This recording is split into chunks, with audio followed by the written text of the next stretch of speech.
Hello, live from Wembley as Nottingham Forest FA Cup dream is over after defeat to Manchester City in the FA Cup semi-finals. Today we'll reflect on the 2-0 loss in full, the positives and the negatives in the company of Greg Mitchell, who spent the day with me. An eye-opening day, Greg Mitchell. How have you found it all? You're quite a strict boss, really, aren't you? It's been quite nice. It's been amazing seeing the Forest fans for the first time, because I'm usually in it, obviously, and it was a weird experience looking over at them, but they were incredible, which we'll get on to. But yeah, it's been all right. It's been all right. Good. Chris Aylmer, back home in Ireland. How are you? Yeah, I'm all right. Obviously, tough loss to take because you go so close and go so far in the cup competition. But really proud of that second half performance, and the fans are just class. Just completely outdid the City fans from what I could see on the TV anyway. And I'm sure you both there saw that. My cousin already messaged me telling me how amazing the fans were. He was there on the day, so yeah, just a little bit disappointed, but ultimately kind of really proud of Forest and the team and the fans. Bruce Yassett, Greg's in the saying we're in the press box. Greg sat next to me, but we thought we'd better do it on two cameras. In fact, I won't my camera. Greg can turn his camera around, show you the pitch if he wants. There I am. There you go. Proof we are there. Proof we're live from Wembley. Turn your camera back, Greg, and then just kick us off with your thoughts on what we witnessed overall.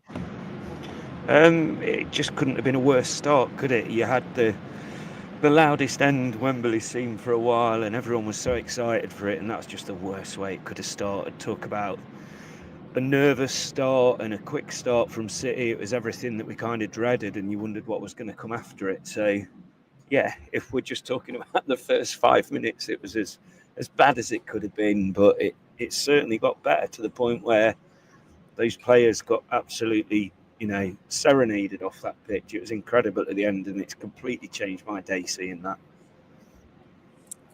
By the way, I think this whole technological setup's okay. It's a bit on the fly.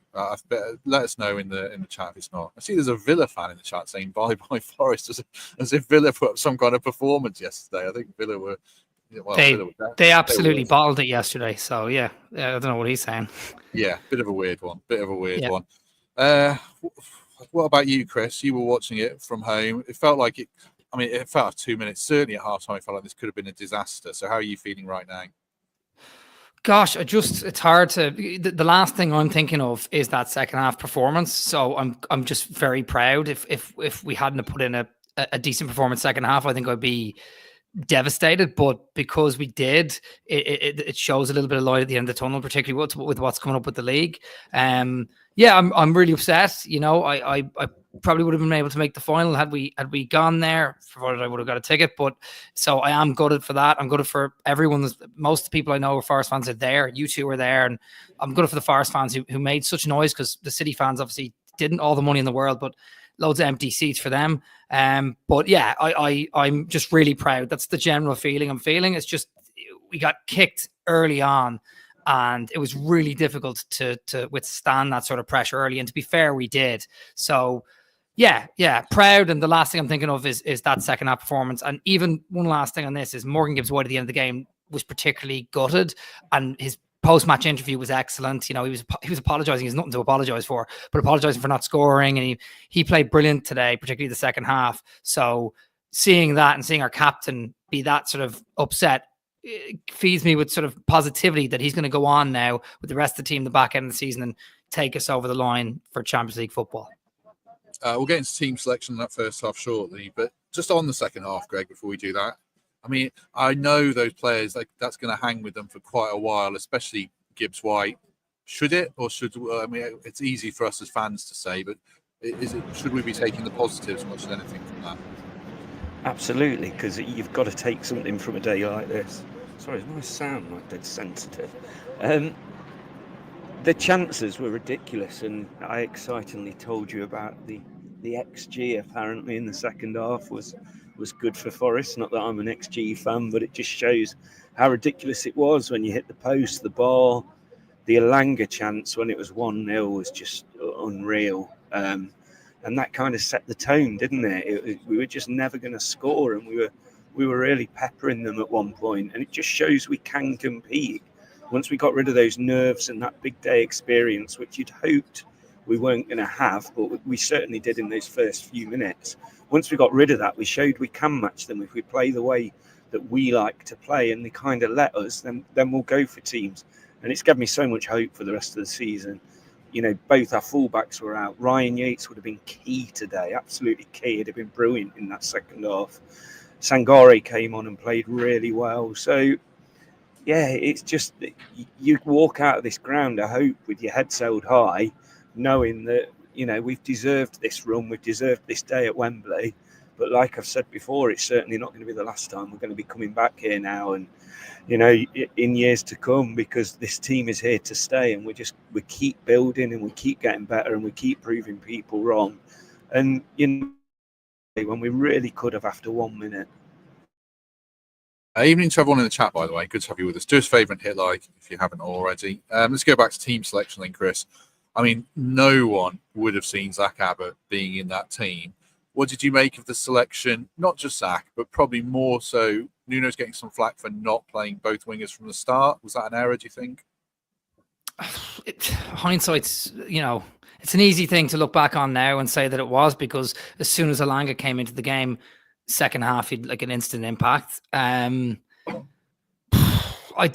answer is I don't know, because we got hit so early on, and then we couldn't just change our strategy immediately, because if we did go toe to toe with them, then there'd be space behind us and it'd be 2-3-0 at half time. So the answer is, on the face of it, it looks like he did, but I'm not so sure. I think City just had a really good first 25 minutes and hit us early. Zach Abbott, that specific selection, like, no one saw that coming, but no one saw Toffolo coming on Monday either against Spurs. So I think in that moment, I just thought, right, I have to back Nuno, because essentially what he's done there is he's picked Abbott over Moreno. And, you know, to be fair to Abbott, 18 years old, actually gave a very, very good account of himself today. I thought, like, there was a couple of big moments he had as well, a couple of clearances first half. Just really fair play to him. Was on Marmouche for most of the game as well. So, what absolute legend, 18 years old, to go into a game like that and give that kind of performance. You have to give him all the credit in the world. So for that specific selection, Nuno's kind of proven right. It's just a case of, like you said, playing Alanga from the start and pushing City back and trying to make them think a little bit more. You know, if we'd done that from the start, maybe we would have got a goal first half, or maybe we would have held them off a little bit more. But yeah, it's hard to know. I'm going to sit in the fence in that one, because it's hard to know in hindsight, based on the fact that we conceded early first half and then early second half as well. Yeah, I think we'll talk about the City tactics and that team selection a little bit more, but we should talk a bit more about Zach Abbott and how he played. I know he's getting some love in the comments from people who are with us. You were really impressed with him, Greg. Talk to us a bit about what you made of Zach Abbott. Well, you know, he's 18 years old. This is basically the biggest game he's ever played in. It's his second start, I think, for Forest, and he didn't put foot wrong. You felt like in the first half they weren't really the seasoned players, the experienced players maybe weren't passing to him as much when he was in space. And second half, you could see they grew to trust him, and he got a lot more involved. 18 years old at Wembley against one of the best teams in the world. He didn't put a foot wrong. And he's the future. And this academy run that we have is just going to continue. And yeah, just it's super, super proud of him. Shows he can do it. Who knows what happens to him in the summer, and then next year he may well be featuring more often than not. Yeah, I thought he did very well. I mean, don't forget, he is a central defender. He's playing right back, so he's playing out of position. His first game in the FA Cup. He played against Newcastle in the League Cup, and I think he struggled. I thought he was really good here, and there's no blame on Zach Abbott at all. He had some good moments in the game, did everything he could. I think where we struggled first half, Chris, was City. I think we have to give Pep quite a lot of credit. He didn't play with a striker. He put Marmouche out wide. Grealish caused us problems again, having caused us problems at the Etihad. Rico Lewis playing as a midfielder. He must have seen something there, because Lewis has been he's been out of their team. And I mean, I know Danilo's getting a lot of hammer. I thought Danilo did struggle. He couldn't get near anyone, but it was difficult. City just ran right in that first half, didn't they? They dominated that midfield area. They did, yeah. I mean, look, as I said, we set up to sit deep and let teams come on to us. The problem is when someone like Lewis scores a goal that early, he's now got confidence immediately after being moved into midfield. Kovacic was the one that slipped him the ball, and Kovacic had an amazing game. So you had big players stepping up. Now all of a sudden, the whole City team's thinking we're 1-0 up here. We can play our kind of game. So it did favour Pep when they scored early because it looked like he masterclassed a game plan, which he did in a way. But it's just we were under the cosh for so much that first 20 minutes, and that's kind of how the game got away from us, I feel. And I felt like we just needed to get to half time. But yeah, look, Pep did well. Putting Marmoush on the left-hand side was good. It was a smart move because we assumed he'd be playing down the middle. And then they just had overload after overload with Núñez on one side and O'Reilly on the other side. And they were just constantly pumping balls in the box, cutting inside, low passes, taking risks. And I think Pep, what he did was obviously KDB, Foden, Doku were still on the bench, which was kind of frightening at halftime to hear. But he trusted his players like Bernardo Silva like Kovacic, and then he trusted Lewis to come back and do a job. And even someone like Rico Lewis is young, like he's played in the big stage, he's played in the big games, he's won Premier League, so they've been there before. So yeah, you can say he Pep did well early on, but it's not too much risk when you've got so many players who've played at the top level in big Champions League games and everything. I just felt like that first goal was just so crucial because it just knocked us off our step. And then it's down to Nuno and the rest of the team to go, hang on, are we going to press a bit and change our game plan? Or we sit in and sit tight and withstand it, which we did, to be fair. There was a point when Doku and Foden came on and we were bringing on Sosa and Jota, who I'm fans of both players, but we're bringing on Jota to play right back. It's a real makeshift right back, and they're bringing on, I don't know, Foden's arguably £100 million player. He's had a rough season, but you know what I mean? It shows that we've done ever so well to get here, and I know it wasn't our day, but I think there's definite positives to take. Talk to us about the start, though, Chris. You'll have seen the goal more than we will on replays. Just what was your read of that first goal for City? Just a really good goal. I mean, I suppose people will say the defenders or midfielders could have closed down Rico Lewis and not given him that space in the edge of the box, but Kovacic skipped past Gibbs White. Gibbs White didn't want to give away a foul on the edge of the box, which was smart, I think. You give away a foul there. It's in a dangerous area. There was still a wall of Forest players in front of it at that stage, and Kovacic just slipped a nice ball, and Lewis got it out of his feet quick, and it was a really good shot. I think Sells was, he was stretched and he couldn't quite get to it, and I think it was just an excellent goal. It's just unfortunate. You wonder, could we have stepped out and pressed a bit more? I don't know. I just think it was a really good goal. I've seen it a few times now, and it's not a low percentage chance, but like we did well to just keep our shape. Lewis just got it out of his feet and hit it low. It was a good goal. That's it. But the problem is the timing of the goal. So once that happens, a minute and 30 seconds or 2 minutes in, whatever it is, that's where the air is kind of taken out of the stadium a little bit. Forest fans kept going because our fans are class, best fans in the world. But it just the players obviously dropped their heads a little bit for that first 20 minutes, and it was backs to the wall from there. And that was, I was a bit nervous then because I'm thinking, gosh, if we concede another now, this could be game over before the rest of the game. Laura Mitchell says, hi, Greg from Jonas. Not hi, Greg from Laura, but yeah, there you go. Jonas, your nephew. They're on the bus now, stuck. Apparently some plonker, shall we say, has blocked the exit for the buses, but they've just moved a metre, so an hour after the game. Good luck to them. It was a nightmare getting here with road closed and everything. We'll talk about the day itself more tomorrow with Pete and Emily. No, hopefully Protz. I love Protz, but he doesn't respond particularly promptly. So it'll be Protz or another ex-player, hopefully, certainly. Right, we'll come back to Greg and talk more about the first half shortly, but just a word for the Trent navigation. We'll see you in 38 seconds. Not only have they created something fantastic, where they've created like an identity around a pub that had been there a very long time. They've like given it this new lease of life. That's become an extension of the ground, really, the Big Shed. He's so funny, man. That advert. And I tell you what, the pies look great. I'm jealous of people who have season tickets. I'm jealous of people who get to go to the Big Shed or the Trent Nav on the regular. I'm just like, man, I just want to sit in that pub all day. I want to drink. I think they had Bass on tap there. 10 pints of Bass, 10 cobs, a pie. Go home to have the best sleep you've ever had. Hopefully people had a good day at the Nav. I saw someone bigging up the sausage rolls at the Nav in the live chat earlier, but I can't find the comment.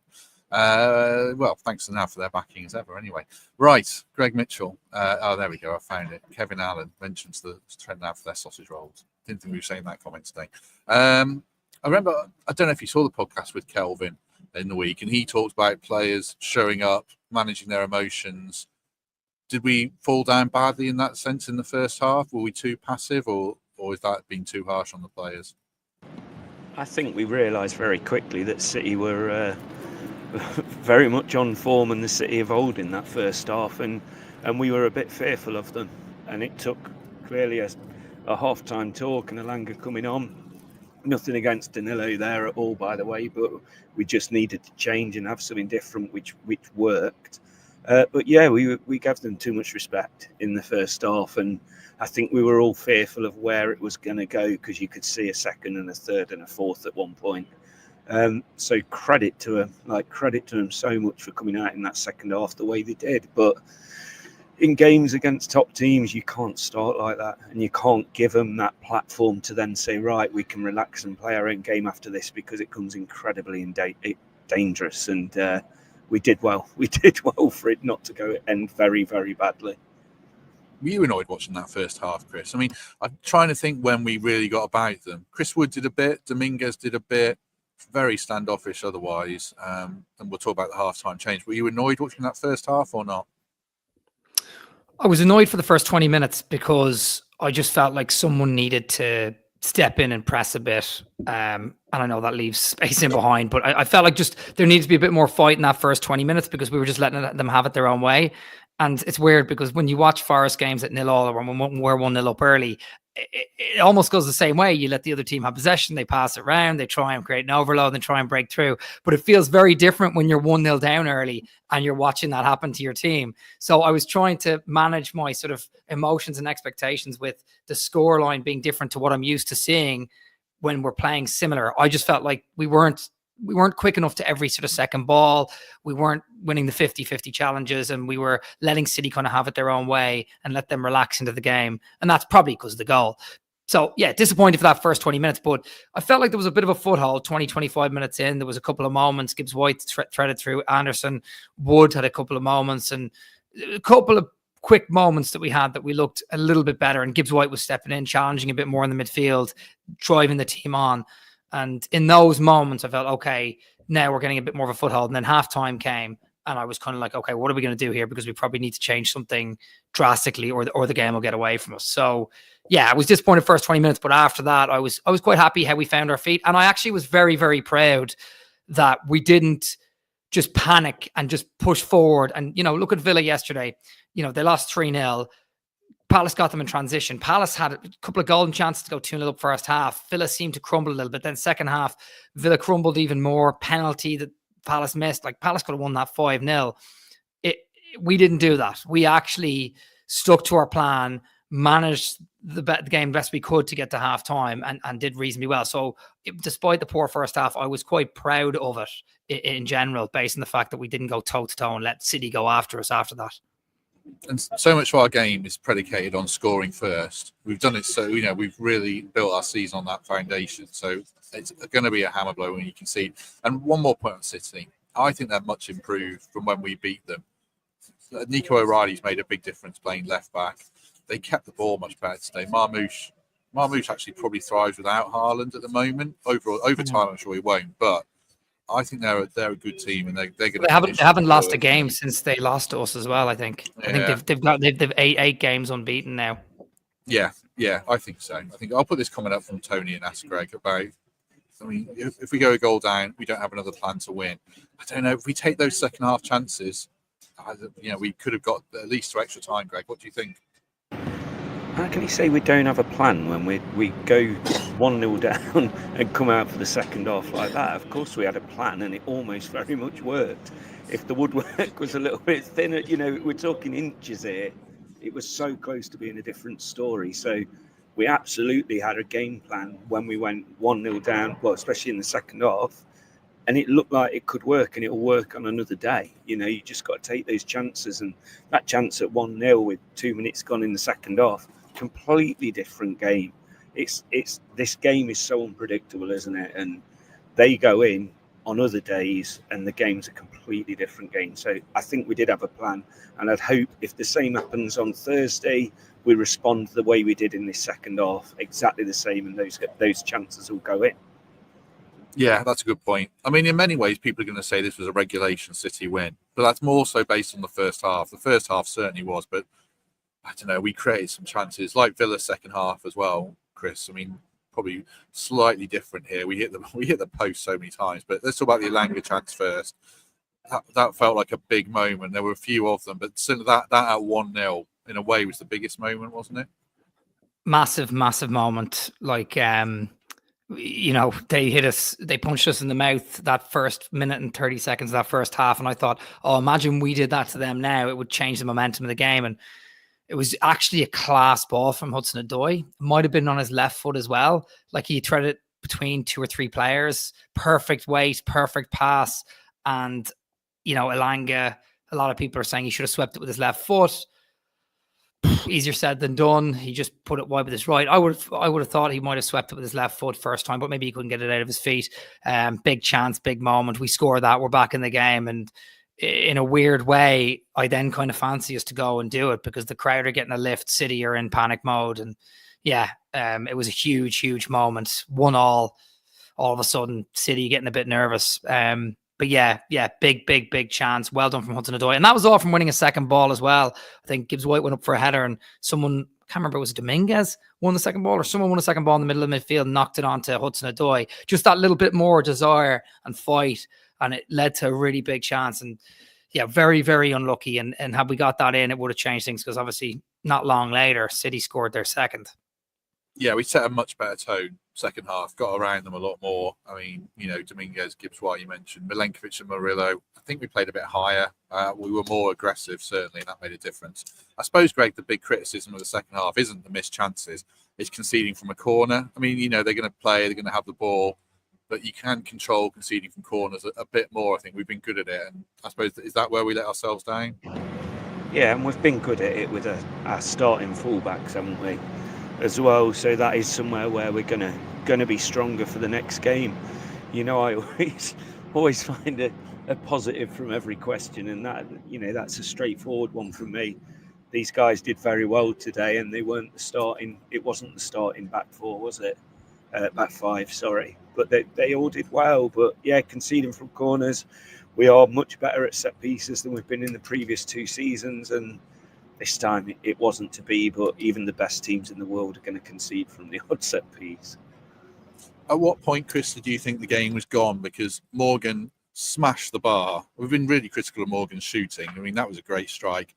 Then he rounds the keeper and hits the post, and I think it's fair to say he should score. I've only seen one replay, but it was a tight angle, but I think he probably backed himself there. So I suppose 2 questions. Are you critical of Morgan at all for missing that chance? And at what point did you think, the game's gone here? No, I'm not critical of him at all. And the reason why is because he was the kind of player that we needed to drag us back in the game, and he did. He was the one who was going to win those key battles in midfield areas. He was the one that was going to take the risk and shoot a volley off his left foot from an Elanga chip ball across. He was the one that was going to put pressure on their keeper to get the ball, to get that tight angle and round him. Yeah, he said himself in the interview afterwards, oh, look, I probably should have done better with that. Like, he probably should have scored, but it was still a tight angle, and he still hit the post, right? And he hit the bar just before that. So no, I have no criticism for him. He put in a captain's performance, particularly in that second half. He drove us on. He has belief. No, not at all. I thought he was class today, to be honest. I thought he was really, really good. Obviously, first half, everyone was a bit shaky, but that second half, Gibbs-White really led the line well and put them under massive pressure. So no criticism for that at all. I just, and to your first question, you said, look, when did you feel like the game was gone? It's funny because, as a Forest fan, when you're watching any other Premier League game or whatever, and maybe not so much this season, but it has happened, you think, oh gosh, the game's gone, we're 1-0 down, or, oh, it's Forest going to do it. This game, even though we were 2-0 down, I didn't actually feel that because I went back to the Villa game in my head before Christmas where we were 1-0 down. It was 5-7 minutes to go. And we put the ball in the back of net 3 times. One of them was disallowed.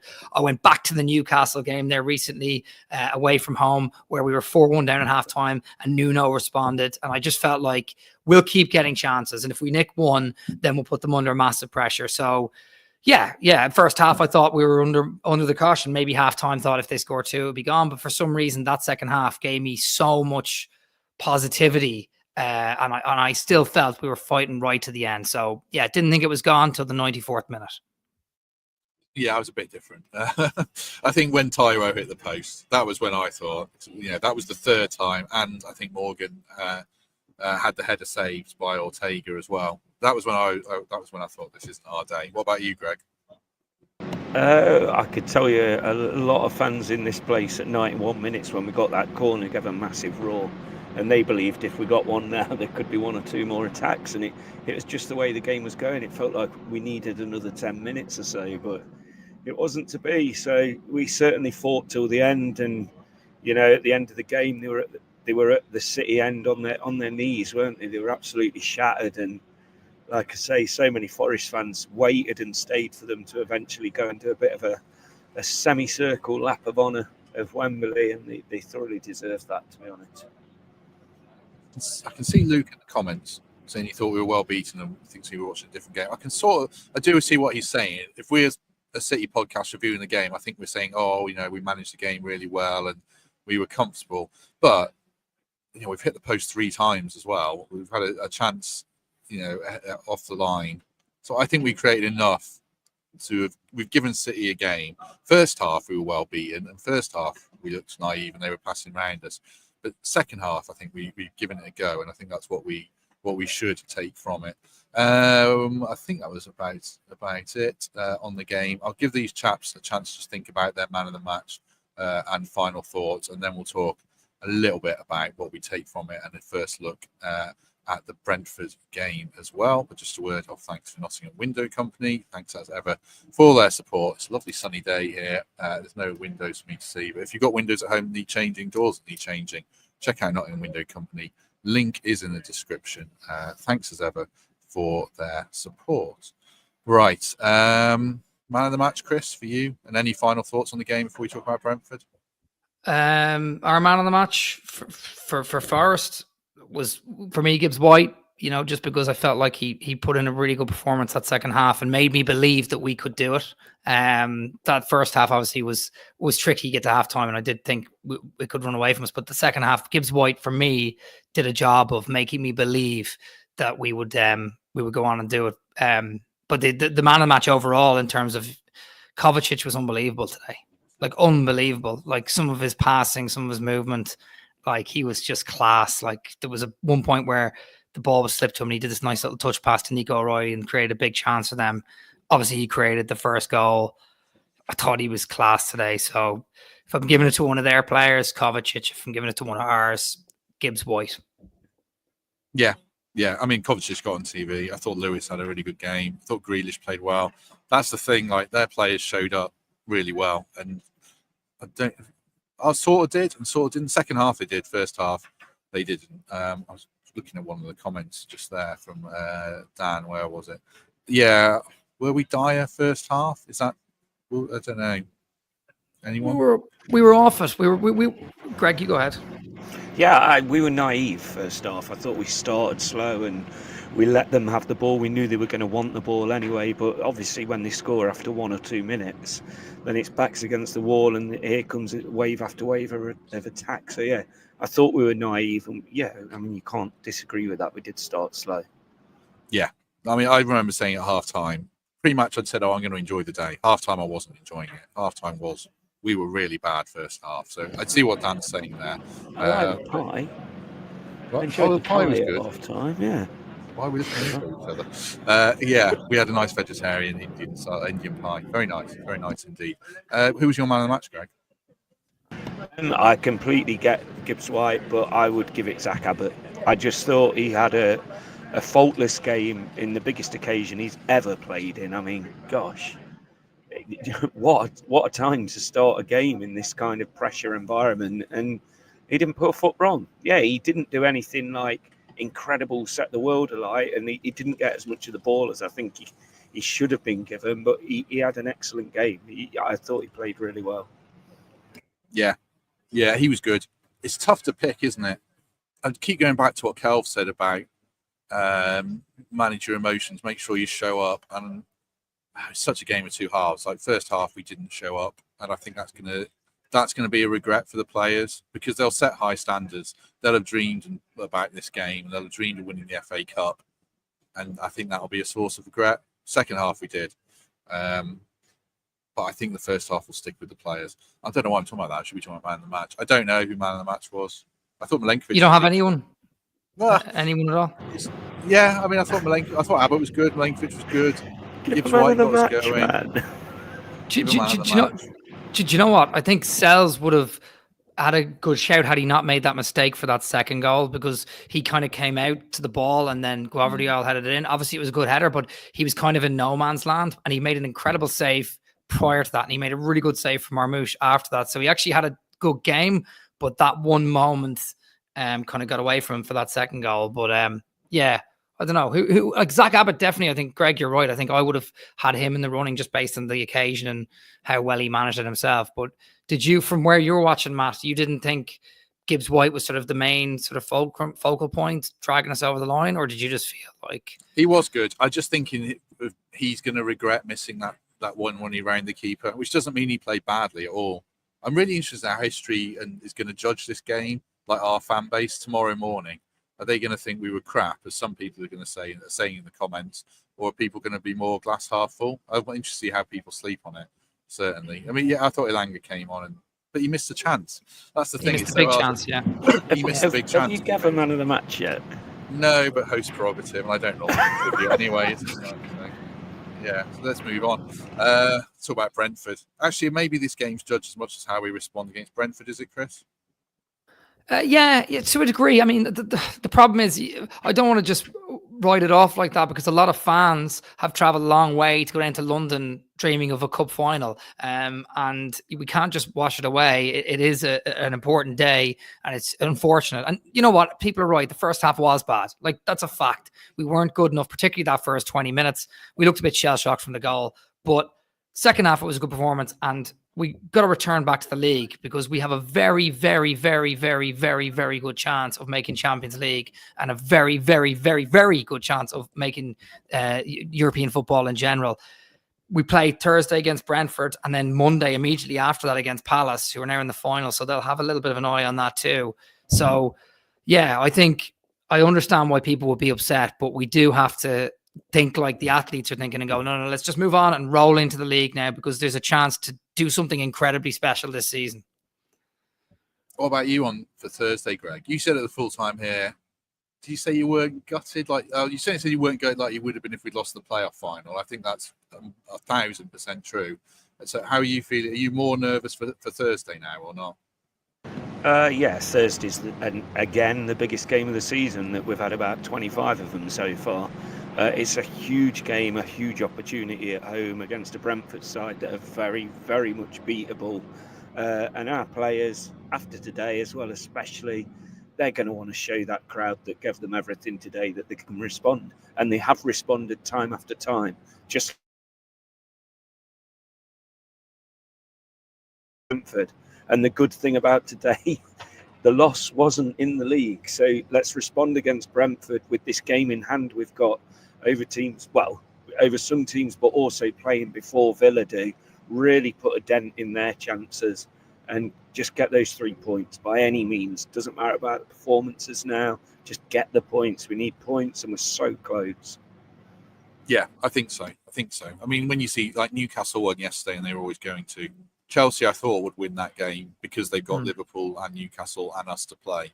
So I don't think the dials move particularly. It's just Thursday.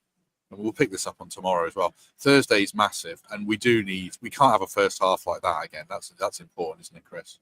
Yeah, and what's good about Thursday, I suppose, the only positive, which was a negative today, is Yates and Williams were suspended today. They'll be chomping at the bit now for Thursday. They'll be ready to go. They'll be looking at this game today from the sidelines thinking, right, we didn't make the final, gutted we couldn't be involved in the semi-final. Now we go in Thursday and we put our flag down. Aina Don't know how bad his injury is. He obviously wasn't in the squad today. Will he be back soon? We don't know. So that could be another piece of the jigsaw puzzle back for Thursday. So I think Gibbs White looking gutted after this game is a good thing for the league, because he is going to go in wanting to put away those chances in the last 5 games. And this game against Brentford, the fans will be really up for it because they know the run-in's coming. They know what's at stake. And I'm just really hopeful we can start well on Thursday, because if we do start better than we did today, I think we'll take the 3 points. I think we'll win it. But I'm positive about it. I'm all eyes on it now.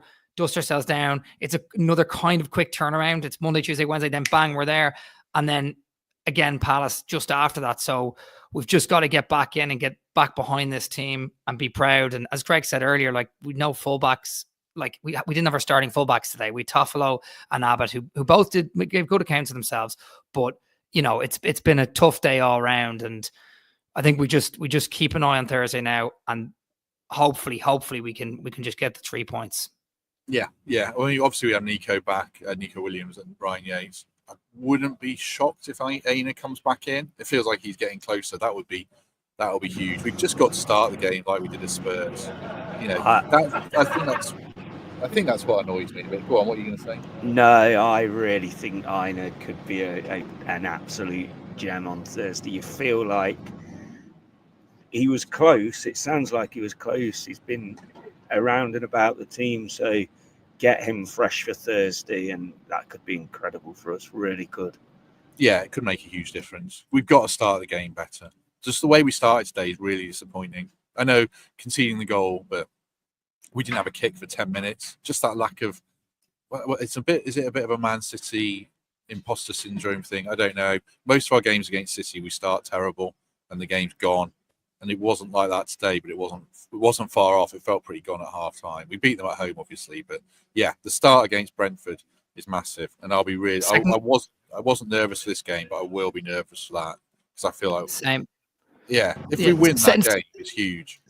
Second goal as well, because we say the start at the beginning of the game was bad, but that half time missing that chance was huge. But then they had a couple of big chances to score, and Sells made some saves, and then from that corner they scored, which was kind of a gift. It was a great ball into the 6-yard box, but Sells didn't really come for it, and it went, I think Murillo jumped for it, but Guardiola got up, and it's just disappointing to concede from a set piece as well. We need to get back in the mode of keeping an eye on that, because we conceded, it wasn't from a set piece, but Richarlison had 3 headers on Monday. One of them went in. So we've just got to get back into the mode of stopping the crosses, and when the set piece comes in, being ready. And that's another thing as well for Thursday. I just want to make sure, because Brentford, they dine out on their data and their analysis and their set pieces. And I'm hoping that we don't give them easy chances to swing those balls in, Yeah. I mean, we'll wrap up now, but I'm interested to see what the comments like on this video, because I think it's going to be divided. People who are more glass half full, and people who say we're too kind on the team. I mean, this could have been a total disaster. It was far from a resounding success. My mindset is more, right, let's move on to Brentford. And if we wrap up that Champions League qualification, then what a season we're going to be reflecting on. And this, I know winning the FA Cup would have been amazing, but this day kind of steps back into the background, and the whole foreground is Champions League, and we're talking about what an incredible season. Any final thoughts? Anything you want to add, Greg Mitchell? Yeah, I was just excitedly thinking that these petrol lawnmowers were finally going to cut off, but they've started them up again.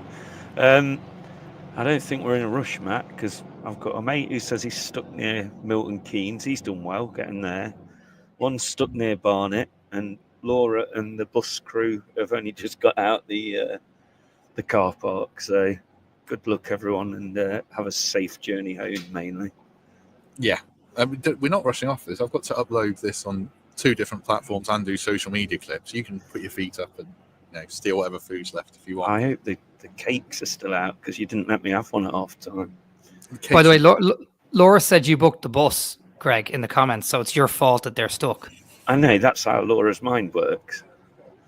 Well, you're sat here chilling out with a nice shirt. I like your attire, by the way, for Wembley. Thank you. Yeah. I was wondering what he was going to rock up in. It's a floral pastel number. That's the best way I can describe it. Wasn't what I expected when he charges into the press box at 3 o'clock. Yeah. Right. We'll wrap it up there. What? Yeah. Can I just say as well, the pre-match, like we got down here on the Forza coach because we were doing the display, and the coach company let us put all the flags down on the coach.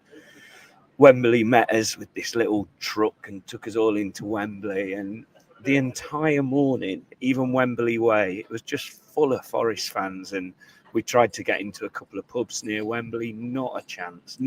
So we went all the way out to Marylebone, and there was 2 pubs together there. It was brilliant, packed again with Forest fans.